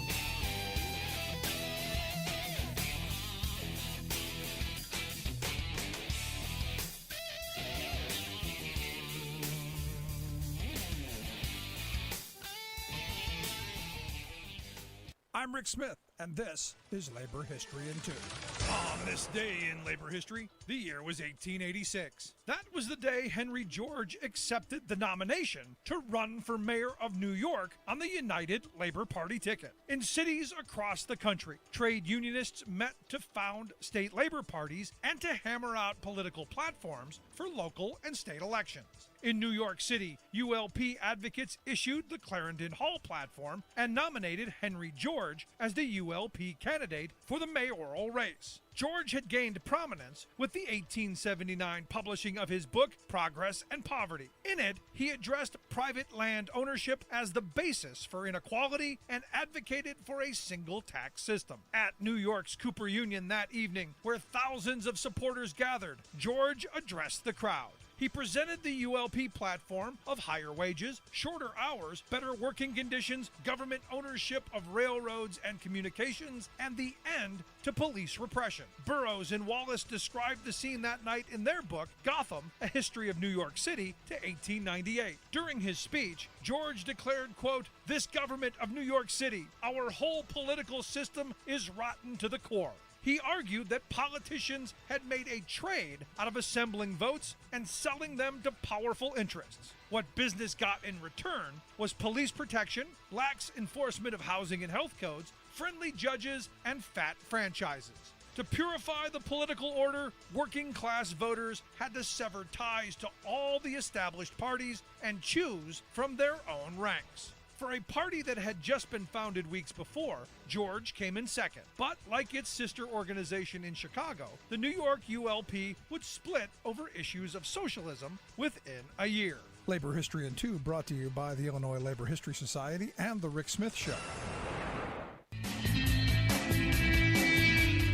Welcome back to The Rick Smith Show. Now, here is Rick Smith. So clearly I was not inciting violence. So YouTube, don't give us another strike. My thought is look, you see this tax haven, and all these tax havens are, for those who don't know, they're just big buildings with lots of PO boxes. They're all corporate addresses. There's nobody actually who works in it. They're just depositories. and it's where you set up your business address. The businesses don't have bank accounts. They don't have any records of assets or leaders or anything. It's just a place to go and shield yourself from liability. It's a way to hoard money, through these shell corporations. And it's a way that, deadbeat fathers, get out of beaten child support, the better off ones, not just your idiot deadbeat who can't find a job, but I'm talking the really well-to-do ones, the people who can afford to set up a trust. And you may remember, Delaware was advertising here in Pennsylvania to set up limited liability trust. Nevada was advertising huge for years. Set up your company in Nevada and shield your assets from anyone you may wrong. And that was the pitch, that you could hide all your stuff, and the liability laws were so weak that even if someone sued you, they'd never get anything. And South Dakota was the king of it. And these stories have been going on forever. You go to the Cayman Islands, you go to Bermuda, you go to a bunch of these places that, Panama, you think the Panama Papers, a bunch of these buildings are just, tons of P.O. boxes. And what we need to do is we need a legislative bomb. We need legislation that is going to wipe these things out and make them illegal. Because the one thing that this report did highlight is that it's even worse than we thought. Because one of the stories that I was reading, back, it was like 10 years ago, was saying that, eventually if this grows at this pace, it's going to be, hundreds of billions of dollars. Well, we're past that. It's even worse than they had imagined back then. And I would argue, since we don't even really know, that it's even worse than even that. And, for me, I've had people give me the Laffer curve argument. That, if you tax people at 100%, you'll have no wealth and no money will come in. And if you tax people at 0, no money will come in and no taxes will come in, and you won't be able to. So you have to find that middle ground of where rich people aren't going to avoid paying taxes, and where they won't spend too much time, energy, and resource avoiding paying taxes, and where they're okay paying taxes. Which, I put that number at less than 1%. Because we are now finding out that the people who aren't even paying taxes still doing it. And that's crazy. It really is. And it's frustrating because ultimately, and believe it or not, ultimately what we end up with is a scenario where the very wealthy continue to hoard and hoard and hoard, and our kids go without education. Our kids get saddled with a lifetime of student loan debt, for instance. Our kids get diminished opportunities as monopolies continue to take hold, and these huge trusts continue to grow without anybody knowing they exist. Giving, our global elite, and this is where, you get some of the kookery, who say, well, there's a global cabal of, yeah, and they're not hiding it. There's no secret meetings. There's no decoder rings. There's no, weird handshakes and, putting your thumb at your nose. There's none of that stuff. They hold their meetings. We know who they are. They're the Business Roundtable. They're the global elites in corporate America. We know who they are. They meet often. And they share the same network of advisors, an entire industry set up on cheating working people as much as they can possibly do it. For me, this is one of those moments of opportunity to unite the working class. Because here's the weird thing. I know Trump supporters who are just as ticked about this as I am. I know people who are the most anti-government people you'll ever meet, yet the government should do something about this. Yeah, could be a uniting thing. This could be, Joe Biden should come out tomorrow and go, you know what? They're telling me I can't have $3.5 trillion to get your kids' education, to get your grandmother some hearing aids and some teeth, to get your kids when they get out of high school an opportunity at a higher education, to make sure that you get to Social Security or to Medicare or to, you name it, to end childhood poverty and homelessness, to do anything. They're telling me I can't do it because we don't have the money, and yet we got these criminals. And that's who these people are. These people are shirking their responsibility to this country. And just because South Dakota set up a legal framework for them to be able to cheat the rest of the country doesn't mean it's right. Because I had someone else tell me, well, what they're doing is perfectly legal. No, you don't get to buy the system, change the rules to suit you, and then go, see, look, the rules say I can do whatever the hell I want to do. Because I wrote the rules. I bought the politicians.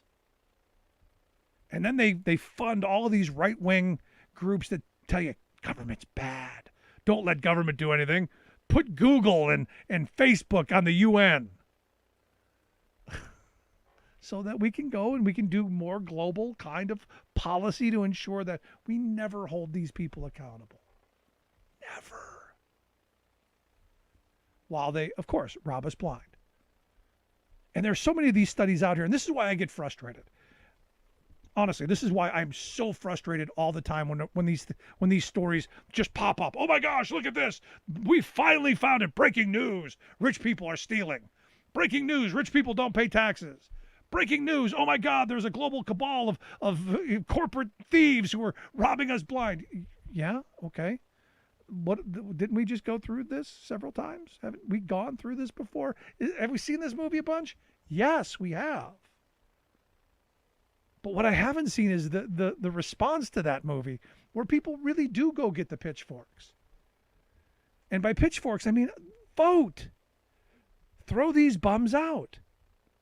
Put people into power who can't be bought. But that's never going to happen because, well, I guess everybody can be bought, right? Look what's going on in Arizona with Kristen Sinema. Was it the $750,000 from Big Pharma? I don't know. Going to be interesting if we ever find out. Love to hear your thoughts, though. You can email me, rick@thericksmithshow.com. Should we break up the big trusts? Should we do something? I'm looking for my Teddy Roosevelt. Where's TR? We need a trust buster. You can email me, rick@thericksmithshow.com. Quick break. Right back.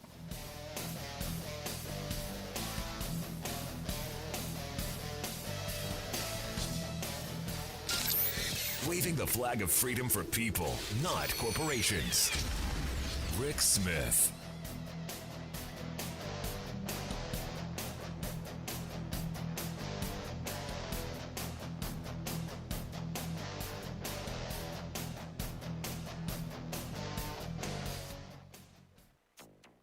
Our wetlands and wildlife centers are taking care of animals and cleaning the poison off the animals now. Massive oil spill off the Southern California coast despoils fish and fowl. Our coastline is too precious, it's too vulnerable, and we need to prevent anything like this from happening ever again. SoCal beaches are closed with calls renewed for offshore drilling ban. Plus, Big Oil is spending big bucks to block climate provisions in Biden's Build Back Better agenda. Oh, you bet they are.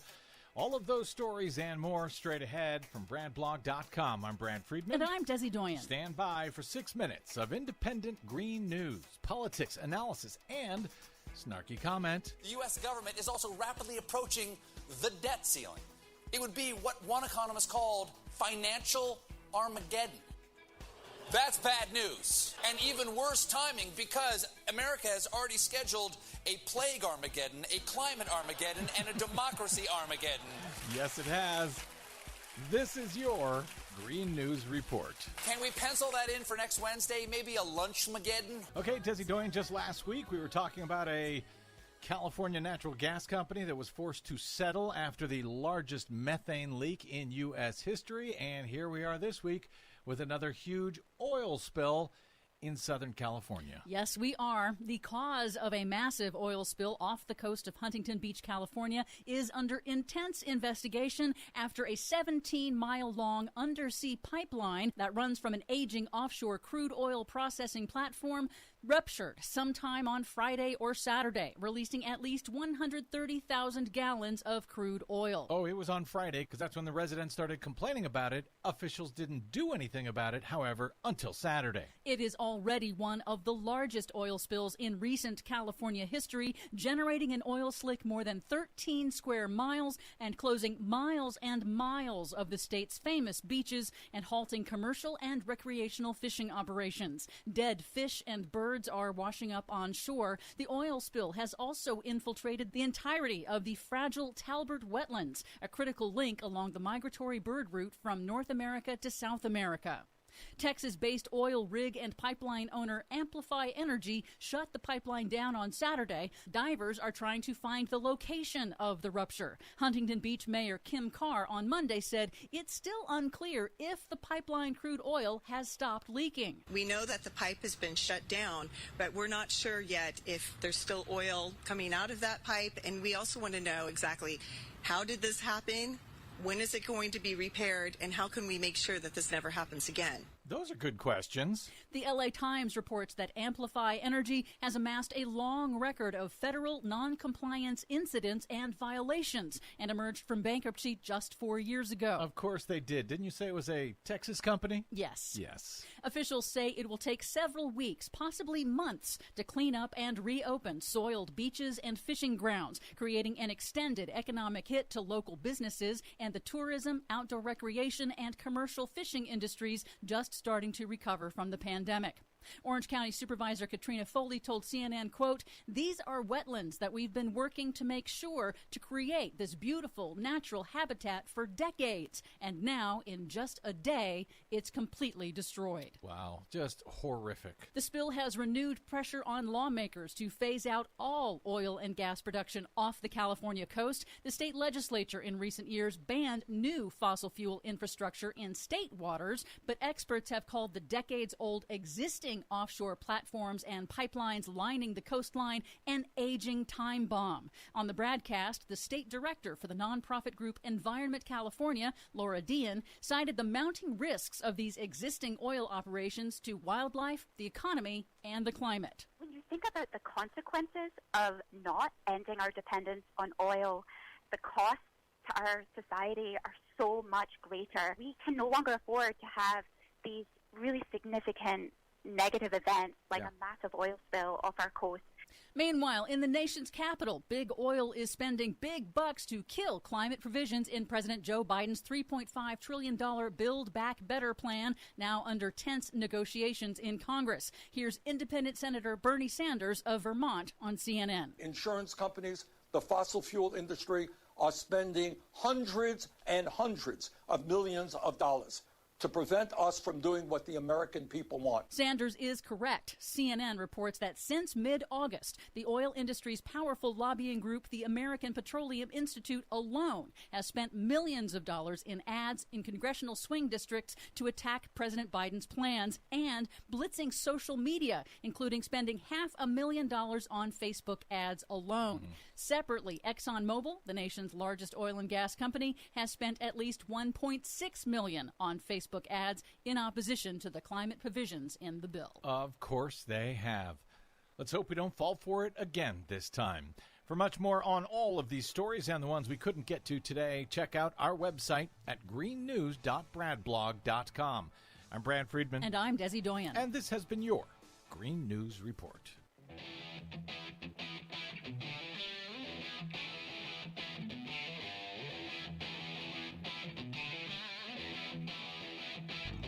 Welcome back to the Rick Smith Show. Now, here is Rick Smith. So, fun story in my former hometown of Cleveland.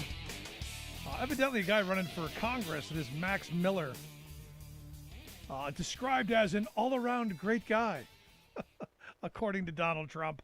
I guess he's filed a defamation suit against the former White House press secretary Stephanie Grisham. Evidently, Miller and Grisham had been a thing. It's been reported that I guess the relationship broke up when he pushed her against the wall and slapped her across the face after she had accused him of infidelity. You know, all around great guy. He's filed a suit to make her stop. There you go. So all around great guy. So yay. Fun. Anyway, here to share some thoughts on the top stories. They maybe weigh in on the the woman who wrote the tell-all book. Asked our good friend, former Ohio Congressman and political analyst Bob Ney to come talk with us. Bob, thanks for taking time for us. Oh, Rick, hello. We couldn't make this stuff up. If you and I sat for a weekend and said, let's just create a HBO story, I don't think we could do it. Yeah, I don't even think Fox not would buy to this extent. People would say, it's impossible. I don't know.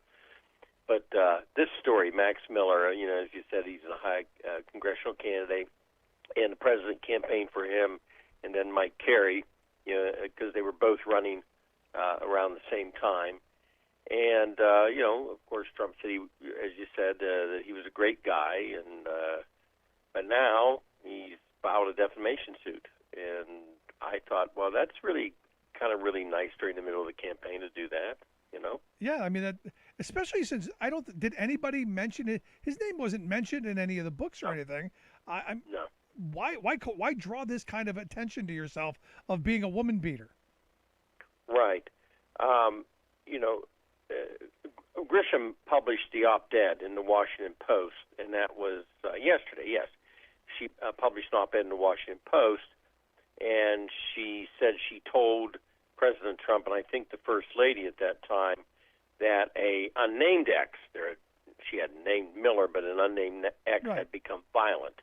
But she said they didn't seem to be fazed by it. And so, supposedly they knew about this. And so she then contends, Grisham, that this was, because the president knew and the First Lady knew a while back, that this was a gut punch to her. And, of course, then he's coming out. And, again, the other thing is, if you're going to sue, you get deposed, and then you have something called discovery. Yeah. Where someone is they going to really ask you, get did you information. slap her? Right. And then you're going to have to lie under oath and say, no, I would never do that.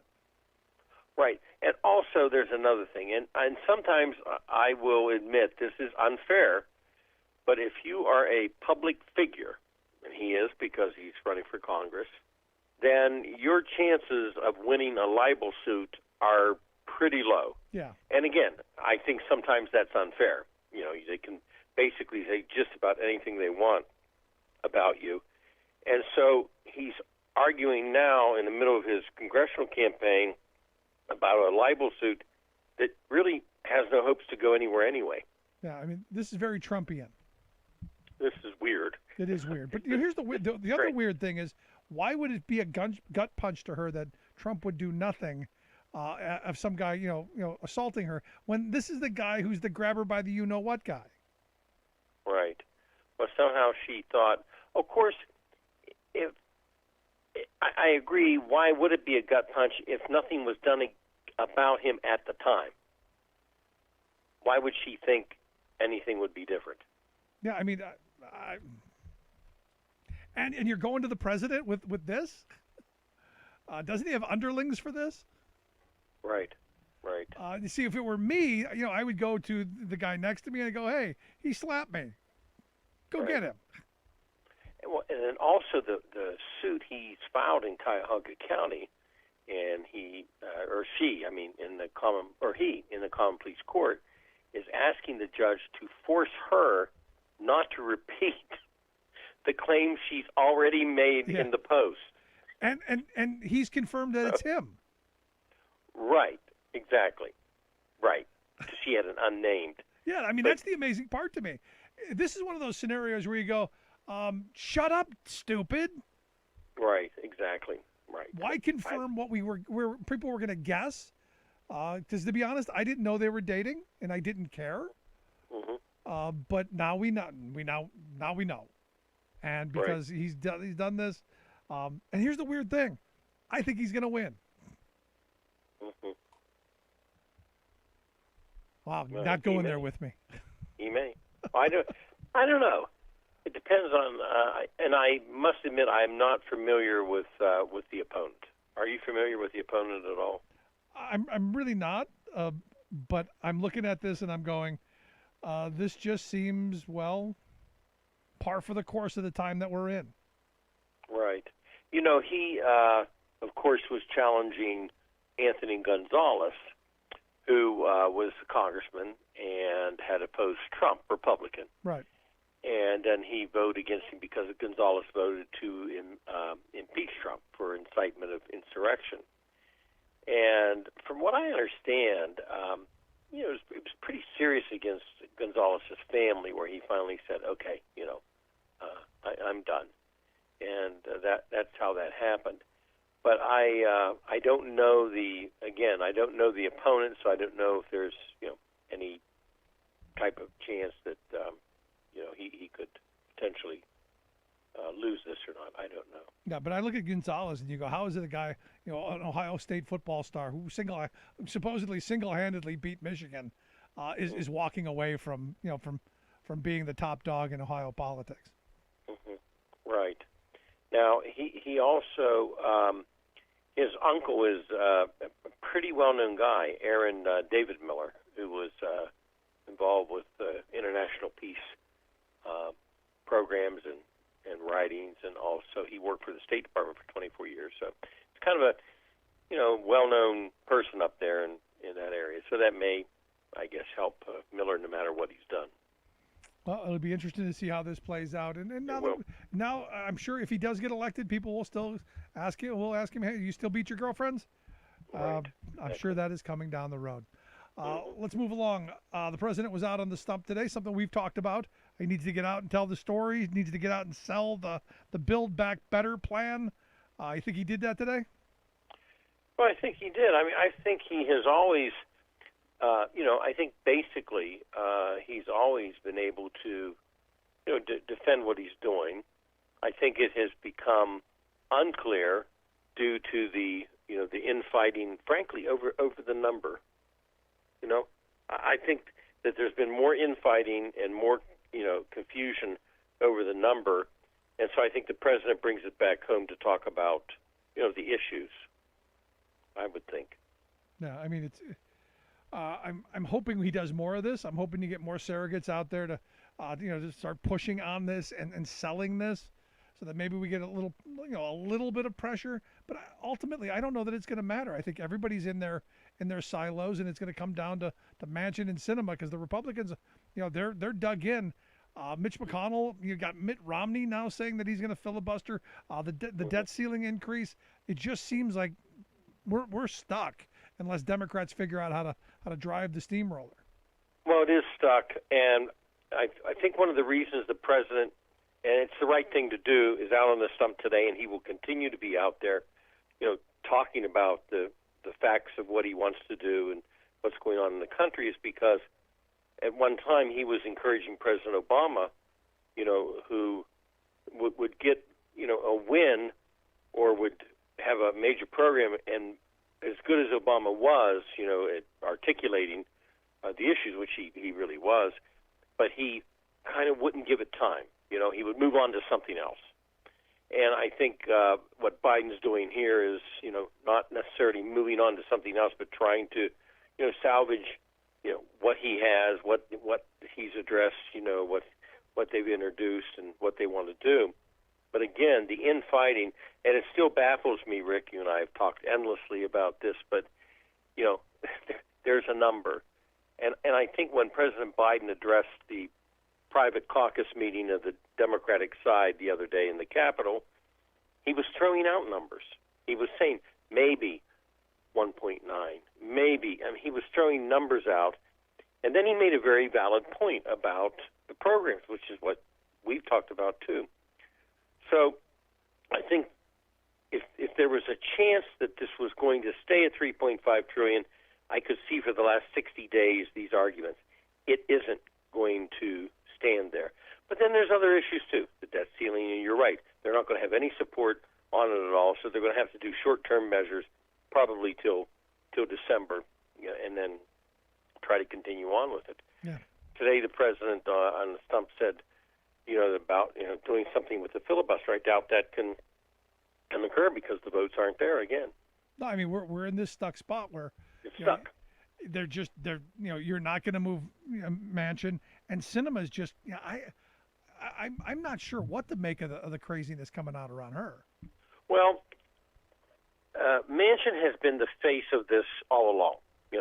It's been Manchin. Just Sinema's name came in only relatively really recently, Rick, as you know. And I think as angry as some people in the progressive movement have become with Manchin, the other day, a couple of the members of Congress at least gave him credit for, being out front and at least it seems willing to discuss things. With Senator Sinema, it's a different ballgame. She's kept everything close to the vest. She hasn't really revealed and doesn't intend to, certain ideas she has or what she wants. And at least with Manchin, they kind of know the direction he wants to go. With her, they don't. And I think she just wants nothing to happen. And that's weird. I mean, that's really weird. And nothing is not an option. And losing all this is not an option. So that's why there's a middle ground, and take some wins and go with the language. Everything's been the numbers, and that's why I think the president's trying to define the substance. Yeah, no, I think it's a good thing. I think that's good. But here's the weird thing. Yesterday we had the Pandora Papers drop. We find out that the global elite are hiding trillions of dollars all over the world, stuffing things in mattresses and in safe havens and places like South Dakota. South Dakota, right? And Nevada, look, right? There's nothing new about this. I mean, we've known about this for over a decade now. It's a matter of what are we going to do about it? I mean, if I'm Biden, do you not come out now and go, look, they're telling me we don't have money, but evidently there's a building in South Dakota. We could go rob the building in South Dakota. Mm-hmm. And you're not going with me there either. So I can't bomb it. I can't rob I'm not, because if we rob a building in South Dakota, we're going to go to jail. We need to go to the Capitol. Then you don't go to jail. See, and I'm talking, figuratively here. I know you are. We need to get some pens and some paper, and we need to start writing some legislation to blow this stuff up. Well, I think they do. I mean, obviously, all this money's been held there. They've got out-of-country people bringing, which is so weird. I understand offshore companies where money goes from different countries around the world into the offshore, in the Caribbean and the Caymans and things, but to actually have overseas individuals bringing money into South Dakota is bizarre. It's just bizarre. Yep. And then, of course, South Dakota has intentionally made laws that shield everything. It's intentional to get the money. It's really just twisted and bizarre, it is. And it's one of those things where you don't even need to go to Switzerland anymore. I mean, everybody knows rich people hide their money in Switzerland, but they never thought it was South Dakota. South Dakota, exactly.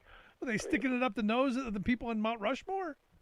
I don't know, but I would never have picked that as the place. Maybe Nevada.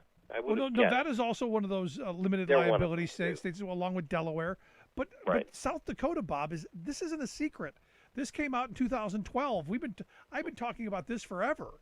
For a long time. This is not new. I mean, when the Panama Papers came out, it was the same thing. We were talking about tax havens and limited liability corporations, shell corporations, and how rich people actually hide their money, and nothing got done then, and nothing's getting done now. So it makes you wonder, is there, something so powerful out there, so much money out there that everybody says, well, we can't touch that. Yeah. What's the fear factor? There isn't, and nobody's mentioned, nobody said anything.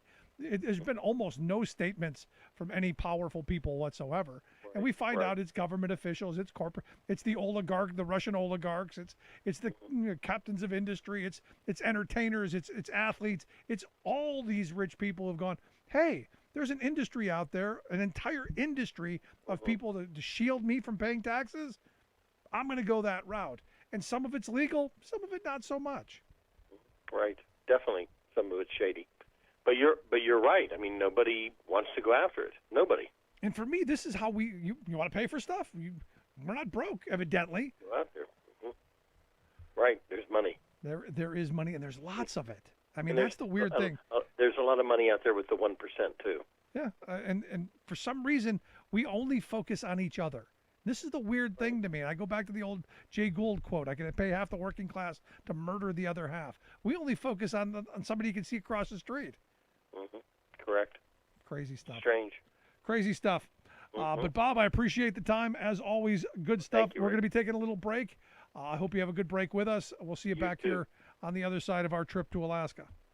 Okay. Have a good trip. Good stuff. Thanks so much, Bob. Appreciate it as always. Our good friend Bob Ney. Let's take a quick break. Right back to wrap things up. Stick around. You're listening to the Rick Smith Show. We're working people. Come to talk. This is Labor History in 2.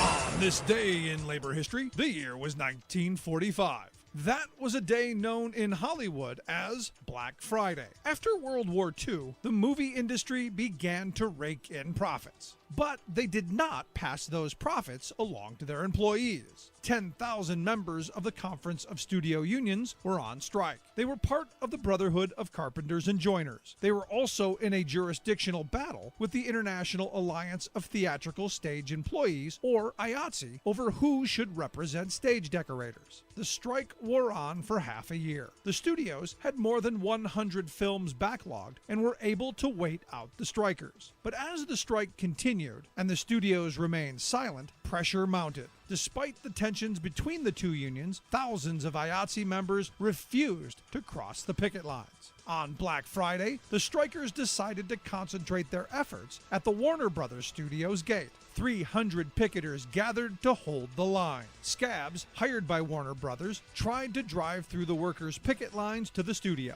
Variety accounted what happened next, writing, quote, "Strikers deployed from their barricades, halted non-strikers, and rolled 3 automobiles on their sides. By noon, reinforcements arrived from both sides. Firemen were called in to turn their hoses on the striking workers. Warner Brothers security deployed tear gas. Common for the time, accusations were hurled that the Conference of Studio Union strikers were communists. As a result of the strike, the Conference of Studio Union's employees were assigned to other jobs in the studios. When they refused, they were locked out. The union never recovered. The violence at the Warner Brothers Studios gate also helped to fuel the passage of the Taft-Hartley Act through Congress, which eroded union protections. Like what you hear? Check out more at laborhistoryin2.com.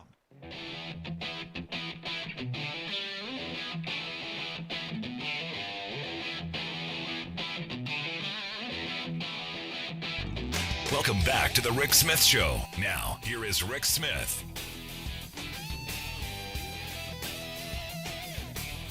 So, today's our last show for a couple of days. A little break. Everyone needs a little break every now and again. And a little work. We're gonna be traveling to Anchorage, Alaska. One of my Teamster locals out there who brings us out for their stewards training sessions. Do a little speaking gig, do some training, do the show, do a show from there, and do some interviews, and do the kind of things that I really like doing. I like getting out amongst workers and talking about their stories and sharing some of their stories. But we're going to be taking some time off, little work, little vacation. I'm going to take the kids to Alaska to maybe we'll see the northern lights if it doesn't rain too much, because as it would be, it's going to rain while we're there. So I'm looking forward to seeing Alaska again. Looking forward to seeing our good friends in Teamsters Local 959 there in Anchorage, and share some thoughts and ideas of how we move this country forward, how we get things done. And we move this country forward for working people. Our goal is here on the program is always to try and figure out how do we create better lives? How do we make sure that the work we do benefits us and our communities? How do we get our government to do things that are going to move the ball forward so that we all do better? I still believe in some of those things I learned as a kid, that if you work hard, you play by the rules, you can get ahead. And for me, you do that through the collective bargaining process. You do that as a union member. And sometimes, it's not easy. Sometimes it's messy. Sometimes you're going to have tensions like Striketober. But that will make us stronger. That will move us forward. And I'm looking forward to that. And again, we're going to be taking some time off, playing some old shows. There will be things, obviously, to be heard. And maybe stick around to hear some of the most recent programs that we're going to throw out to highlight over the next couple of days. We will be back on the Tuesday next after taking a little over a week off, just to recharge the batteries, enjoy our trip, and to do a little educating. I'm excited to see my friends out in Anchorage. The last time we were there, it was an absolute blast, and really enjoyed it. And looking forward to the folks in Fairbanks, as well, as we have an affiliate out in that area. So looking forward to seeing those folks. If you missed any of today's program, thericksmithshow.com. That's where you go to get the podcast. The Rick Smith Show app on the smartphone. Take the program on the go wherever you go. And as always, you can email me, Rick, at thericksmithshow.com. Make sure you follow us on social media at Rick Smith Show on Twitter. Like us over on Facebook when it's working. And maybe subscribe to our YouTube channel. Share one of our videos. And while we're off, you can take a look at any of the content that we do. Good stuff. Thanks so much for being here. We'll see you back here after our vacation. You've been listening to The Rick Smith Show. Email Rick at rick@thericksmithshow.com. Until next time, this has been The Rick Smith Show, where working people come